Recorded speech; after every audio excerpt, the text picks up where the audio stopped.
అసలు నువ్వు ఎప్పుడైనా బట్టలు ఉతికావా? నువ్వు మహా ఉతికినట్టు. శాంతి శాంతి. చూడండి వదిన గారు, శాంతియుత సహజీవనంలోనే సంసార సౌఖ్యం ఉంది. అవునా రేఖ? What's your problem? ఏమిటి మీ సమస్య?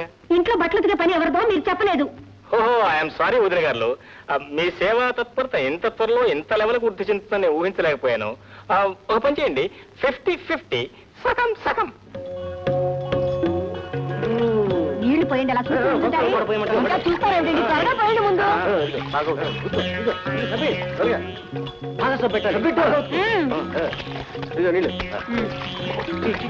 పోయండి,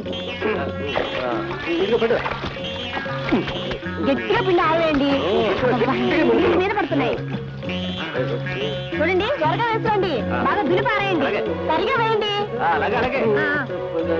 అలా వేయండి, ఇలా రండి, తొందరండి.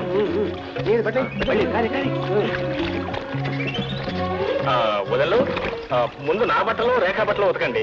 మీ ఇద్దరు మ్యాట్నేకి వెళ్ళాలి. అలాగే అలాగే.